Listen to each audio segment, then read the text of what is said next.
Good afternoon, mate. How are you? Good afternoon. I'm very well, thank you. Lovely to hear. Right, real quick, just to start off with, for anyone who's watching who may not be aware, please introduce yourself. That'll be lovely. Hi, my name's Nigel Clark, and I'm a singer and songwriter, probably best known for writing songs, Staying Out for the Summer and Good Enough for the band Dodgy. Perfect. Bangers, I should say. Bangers. Well. 90 bangers. something. 90 something hits, true bangers. Bringing your songs to intimate venues, like the Horn, for example, how does that feel? Like, just regarding the Horn, how do you feel about it? Because I know you played with us before, but also how do you feel about grassroots venues, just as a grand scheme? I mean, grassroots venues in the UK, all over the world probably, but predominantly in the UK, have been so important for the music industry and for artists, since we can remember. Before I was born, probably, back to the 50s, music is essential to our culture. And so the smaller venues where we all played when we were younger and still play now, are the breeding ground, life ground of new talent, songs, great nights out. I've had my whole life has been around music and playing small venues and stuff like that. Playing the Horn, I've played there probably every year for years. It feels like, and acoustic with the full band. I think I've played there on my own before. I'm not sure. But, it's a great venue and there's always great people there. It's the thing is, for me, the Horn is like, when I think of grassroots venues in the UK, that's probably in the top 3 that I think of. Because I've been there, and because it seems to be, like when Luke first mentioned, well, when the problem started this year and that venues were going to struggle, I was very keen to help out and support and just raise awareness, really, to the plight of all the people that work in those venues. And, those are the people that, they work with the celebrities and the stars and the singers and stuff, but they get missed out sometimes, a lot of the time, really, and they're really important. These places wouldn't exist if it wasn't for the hard work of the bar staff, the promoters, the sound engineers. The list is endless of people that work really hard to put people like me on stage. Now, I'm really glad that the funding has come through for a lot of the grassroots venues. And, I think that's essentially very important. There are a lot of self-employed musicians out there who are struggling at the moment. And yes, it's great that we have venues that will be open next year, but I hope there's going to be enough artists to fill them.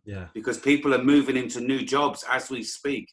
I've been, you've got to, we have to change. We have to adapt to the current climate. I'm probably a bit old to retrain, but, I'm fortunate in the sense that, I do earn money from past songs, or some money, but, we've all took a hit this year, but I'm just looking forward to getting back on the road again. And, even though these gigs will be socially distanced, I'm really excited about playing some gigs again. Absolutely. That was a very, very passionate answer. Thank you for that. That was perfect. That was beyond perfect. And I mean, with these shows, beyond Dodgy, you're also playing your own solo content, like I mentioned. You have a new album coming out this December, I believe, mid-December. Oh, go on. He's got it. There you go. Is that the pink one? Is that the pink vinyl, or was that the Sand of Black? It's just came today. It came yesterday. Look at that baby. That's gorgeous. That is gorgeous. It is gorgeous. There's an album called Make Believe Love, so I'm really excited about doing it. I mean, it's an old album I recorded 20 years ago. And, I think 20 years ago, I was in a totally different place. I'd just left the band. I was, I lacked a lot of confidence. I think, I recorded the album. It was about the 90s, really, and about my experience of being in a Britpop band. When I look back at the 90s, when I first moved to London, I really loved the early 90s when we were an indie band and we were playing small grassroots venues. We had our own Dodgy club. We were very DIY. I found the whole explosion of Britpop, even though I was a benefactor or a beneficiary of it, because the whole thing exploded. I found that the over commercialization of it kind of spoilt it and tarnished it. I kind of preferred being in a little, cool indie band, you know what I mean?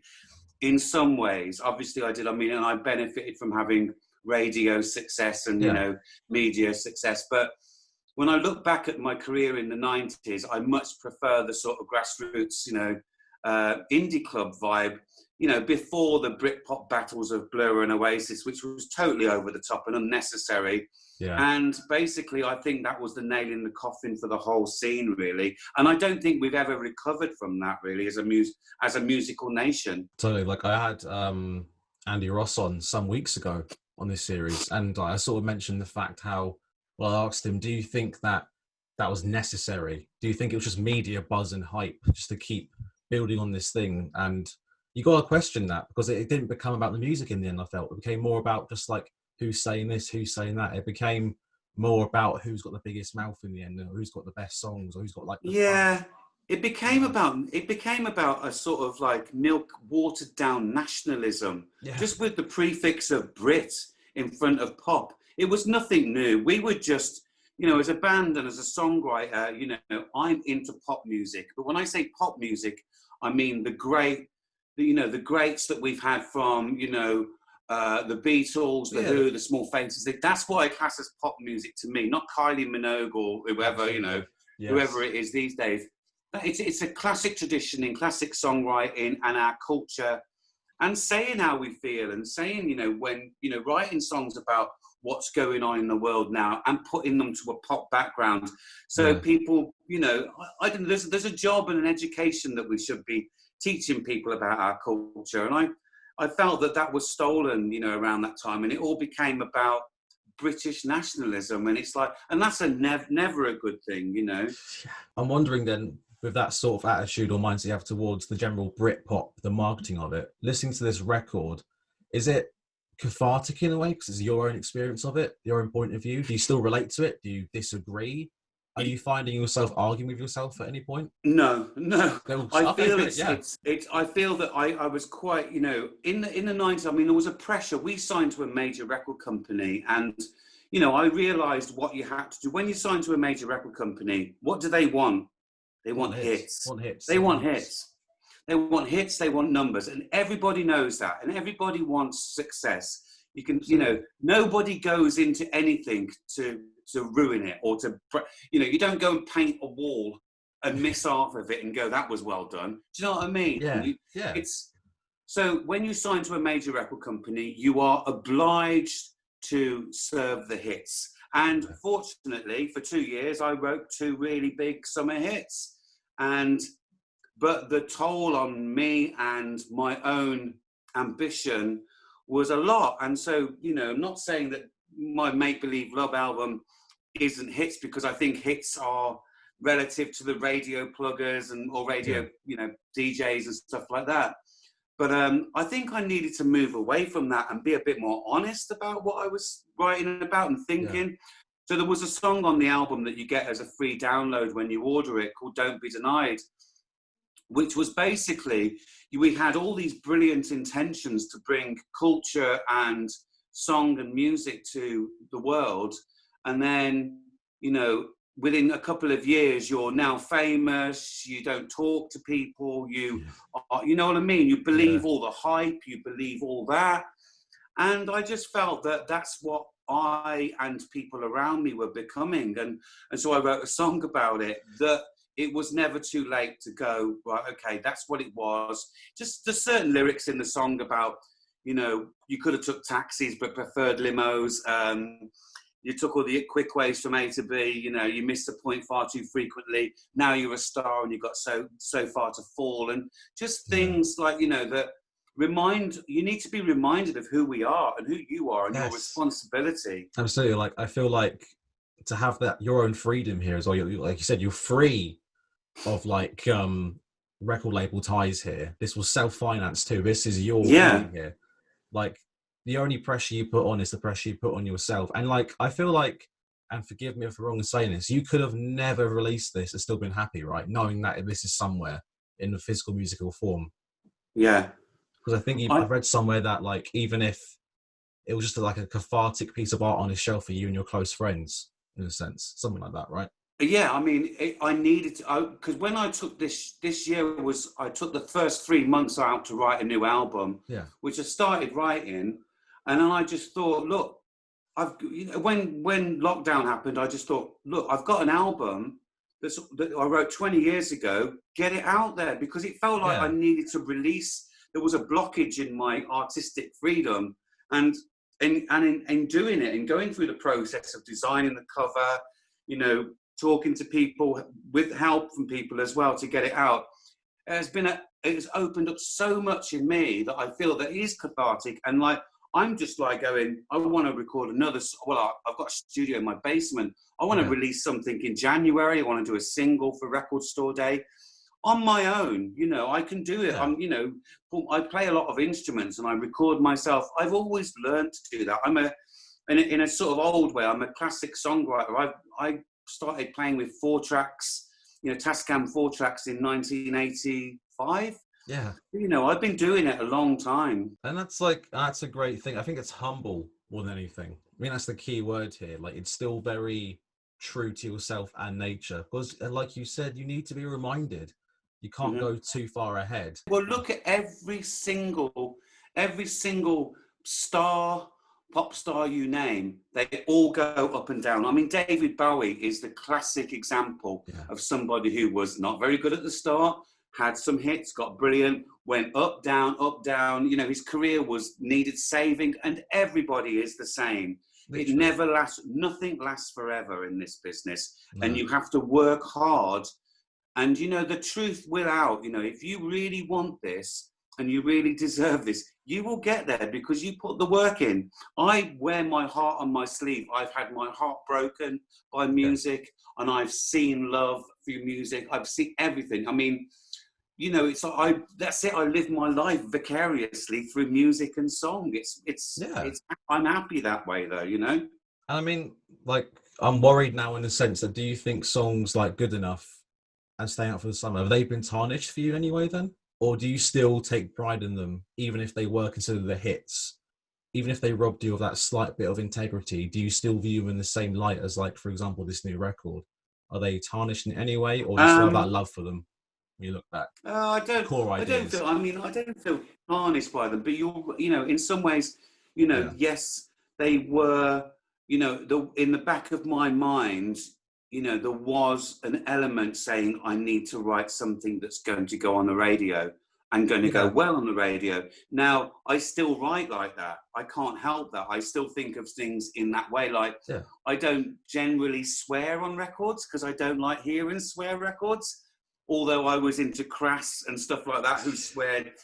I'm fine with other people. It just doesn't feel right for me. So, you know, I do write radio-friendly music. It's just the way I've been brought up, you know. I've always listened to radio, well, to a point. And, you know, and I love harmony. I love singing. You know, I know what I like. But have they tarnished it? I think, no. I'm going to say no because they did what they were supposed to do. They were successful, and they put me in a place where I'm very fortunate that I can still earn money from them, even though I can't earn money from live concerts at the moment. I can still earn money from the fact that it gets played in B&M and Aldi on a Friday. Do you know what I mean? Yeah, I mean, like me personally, I don't think there's anything wrong sometimes with artists, regardless of their like stature or status as an artist, them sitting down going, okay, I'm going to write a radio hit. I don't think there's anything wrong in that, because like, why wouldn't you want to have a big song for everyone to sing along to? There's no harm in that. If it's a nice, happy song, you know, like, I think people shouldn't deny themselves the fact that, like, you know, we aren't just one-dimensional and one way. We don't just wear, well, some people wear black and wear leather jackets all the time and are ultimately cool and only listen to the Sisters of Mercy. You know, I feel that, like, you know, life is more about colour, and, you know, my breadth of music goes from the 50s and into now. I mean, my favourite artists are between the Velvet Underground and DJ Shadow and all sorts of stuff. I love all sorts of music. I love music that you'd never hear on the radio. I'm a massive krautrock fan of Can and Neu. You'll never hear them on the radio. I love it. But, you know, it's influencing me into making my songs more commercial possibly, and so I can go, well, this song was influenced by krautrock, but it's now in the charts. Do you know what I mean? Good Enough was influenced by the Meters and Lee Dorsey, and do you know what I mean? And Bob Marley. It has that feel good feeling of New Orleans and reggae. That's why we did the video in Jamaica. It was influenced by Karen Carpenter and George Harrison. Why? Yeah, exactly. Like, why shouldn't you want to dip your toes into everything? And like, again, you'll probably find, I bet you probably have a few personal favourite songs where they aren't well known or popular. You're probably thinking, why isn't this a hit? Why isn't this like, I think again, like some songs aren't hits for a long time. Take Tiny Dancer, by Elton John. Everyone loves that song now. No one cared about it when it was released. Only because it was used in, what was it, Almost Famous in one scene. Everyone was like, oh my God, this is a great song. Like 30 years after it came out. You get those strange moments where it's like those sleeper hits in a sense. I think what I've learned in this industry, in the music industry, which is quite weird anyway, but what I've learned is you don't take anything personally, because the reason why Good Enough was a hit, it might not have been, but the reason it was is because radio producers went, oh, this is a nice summery song. It got released in June. It became a hit through the summer, and the reason why some other song off my albums weren't a hit was because they didn't, it's, you just get lucky. You can't take it personally. It's, the business is, you just got to be quite thick-skinned and just get on with them. Be focused on your, how you feel. I've got some advice for songwriters. My most important thing I've learned is to be instinctive and to follow your instincts. And if your instincts say don't do something, or you don't feel it, don't do it, because you won't enjoy it. Yeah, don't feel like you have to adapt if you don't actually want to adapt. Don't force yourself. I've learned that as well recently. Like, for me, with my own music or whatever, like there's been times where I think, oh, I feel like I should write this for the sake of variety. And I think, actually, no, I don't want to, because I don't want to. I just want to write what I have here. Yeah, exactly. I just feel that, like, I feel that now, when I was younger, and if I do something that somebody suggested and it doesn't feel right to me, it's not going to work for me. So I'm going to not enjoy that. But if I do things, if I think things through and go, okay, let's do this, let's do that, then normally I put myself 100% into it, and it's successful. Yeah. So I just have to be instinctive. I think that's a good bit of advice, to be fair. I don't think anyone actually mentions that enough. To actually, like, trust your instincts. Yeah. They know more about you than you know about them, really. Yeah, literally. And I mean, like, I think we're seeing that like so much recently, especially in new music and new bands, whether they're local or like semi-famous or getting there. We're in an interesting time for music, for the industry, but also genre. Like there's been revitalizations of certain genres, but also there's been like these weird hybrids, and I don't know, it's strange. We have bands like Idols now, or like Fontaines DC, sort of raising these flags and putting up these bastions of things that we may have heard before, but in this way where it still feels so new and current. Yeah. So I'm wondering, for my last little quick question for you, is there any new music that you've been listening to recently, like a new band at all you've been listening to? God, I listen to stuff all the time. I'm trying to think. I mean, I listen to quite. It's a funny one, really. Yeah, I saw Idols a couple of years ago in Blackpool at the punk, the punk thing. Can't remember what it's called now. Rebellion Festival. Right. And I saw the Idols. They were brilliant. They were fantastic. So much energy, and playing to an older audience who were all old punks, but they went down amazingly. Nice. At the moment, I mean, there's so many ways and sources of getting music. I listen to music. I'm quite into technology, so I like, drum machines and stuff like that. So there's a lot of ambient music I really like. Okay. So music that's not beats, not really vocal, but they're sample based, and it's using cassette tapes like the old Tascam and slowing them down and playing with faders. So I like experimenting. So I'm into a lot of that. The recent albums that I've downloaded, I've just been listening to the Fleet Foxes' new album. I really like the Flaming Lips' new album. These aren't new bands necessarily, but they tick boxes for me because they are, they're generally based in classic songwriting tradition, which I like. It doesn't matter how you get about it, but I like that it's not jarring and it's not trying to be too clever, but, you know, it's melodic and, you know, I enjoy it. I mean, as to what cool bands to listen to at the moment, no, I don't know. But I do like a guy called Jogging House, who's a German sort of ambient DJ sort of person who does stuff at home. And his music, I just put it on and there's no beats to it. It's just ambient and it's brilliant. And I love the way he makes it. I think there's so many sources like YouTube. You know, I just end up going down that wormhole of YouTube and watching videos of people making music in their little bedrooms or studios on Digitac or OP1s, you know. So I'm into those sort of things, you know, as well as I'm into very stripped back, you know, Spanish acoustic songwriter stuff, you know, which, again, I can't remember who I listen to because I listen to so much stuff, you know. I mean, so what was that, Jogging House, did you say? Jogging House, I'm going to check them out because like, you sold me there. German ambience. It's for me, it was just like, there's a story about how he makes his music and it's just interesting. I just like the way that there's textures. I imagine it's probably like something Brian Eno did in the 70s, you know, but it's just pleasing to my ears. Or some of the tracks are, I'm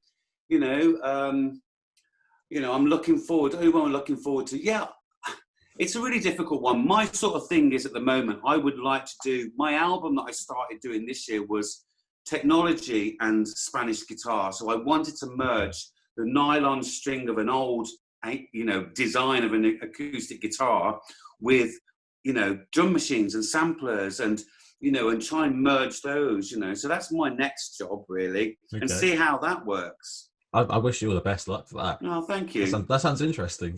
Once again, you've intrigued me on that. You've got to keep it interesting. You can't just keep going over the same old thing, can you? You can't. I mean, I'm very much here for the strange electronic flamenco creations which you may make down the line. I'm here for that. But what do you do? Are you in a band? Do you play in a band? Yeah, I'm really new to music, in all fairness. I've only really been gigging for like a year. Well, gigging for a year, more like gigging for 6 months, honestly. I only played a few. I am learning to sing properly, but I'm a singer, rhythm guitarist / cocky frontman for a rock band called Rogue. Same as me. Yeah, it's the best way to be sometimes. Well, I don't think there's any. For me, it was always about singing, and then I just learned to play guitar and learned to play bass and learned to play piano to a level to accompany myself, to accompany my voice and my songs. And I think I'm still doing that. And it doesn't matter now how you accompany yourself. I just want to try things out. I do get concerned sometimes about, you know, the audience that I have, whether they're going to want to listen to that, which, do you know what I mean? Yeah. That's quite a fear, you know. I do something that's a little bit different and they all go, oh, Nigel's gone mad. Do you know what I mean? I do worry about that, but you can't let that get in the way of what you want to do ultimately. Absolutely not. I mean, there's always that. And I know my fans, they're lovely people anyway, so they'll stick with me. There's always that fantastic argument of, what is it? It's like, the second album sounds like the first, they're rubbish. The second album sounds too much, so different, that's rubbish.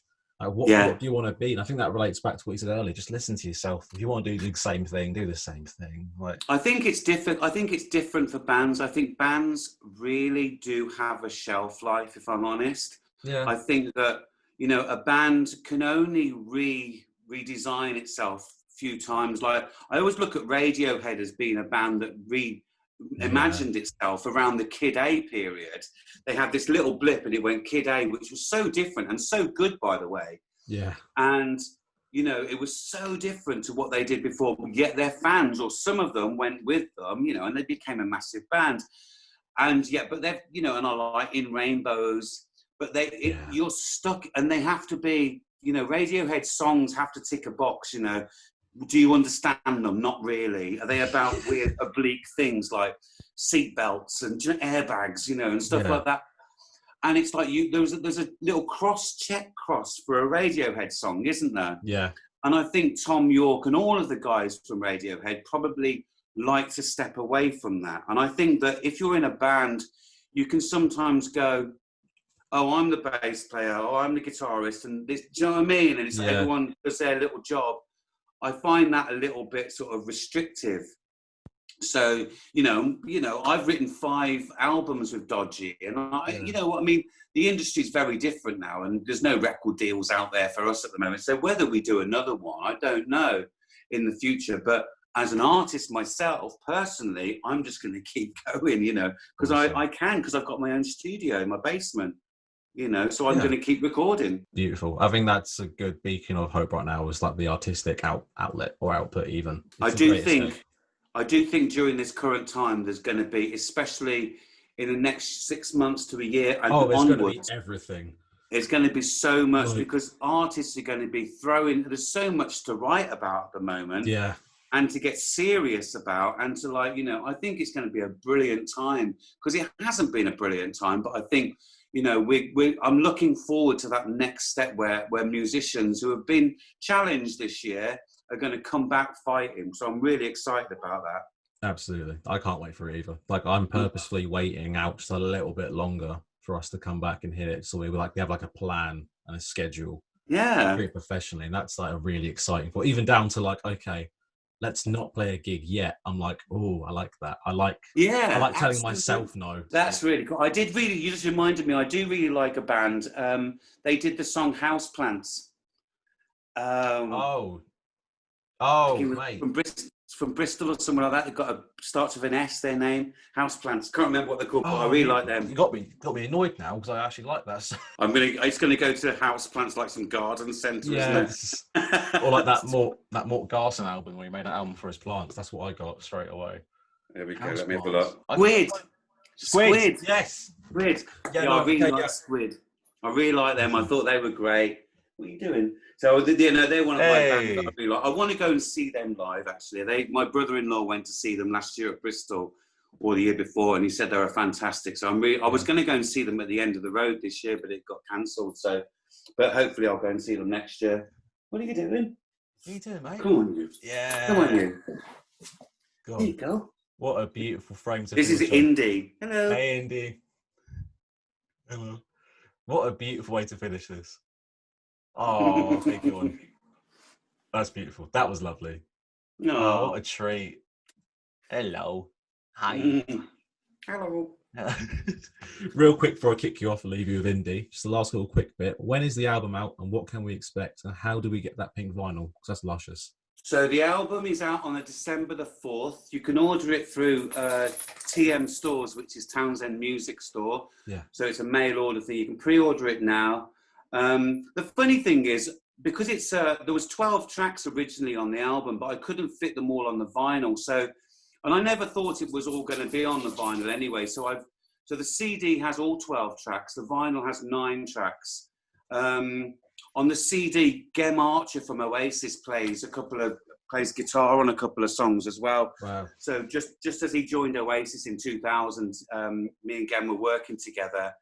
And he came down to Birmingham, and did some lead guitar for me on a couple of songs. So that's exciting. So it's him on that.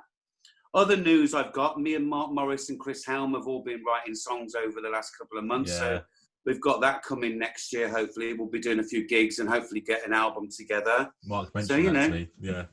Keep him busy. Keep busy. Good. That's fantastic. Right, Nigel, thank you very much for today. This has been great. Thank you, Mika. Brilliant. I love just chatting about these sort of things. When it actually comes to conversation, it's like a win for me. So yeah, brilliant. Thank you very much, mate. I do appreciate it. Nice one, man. Have a good weekend, and I hopefully see you in St Albans on the 12th.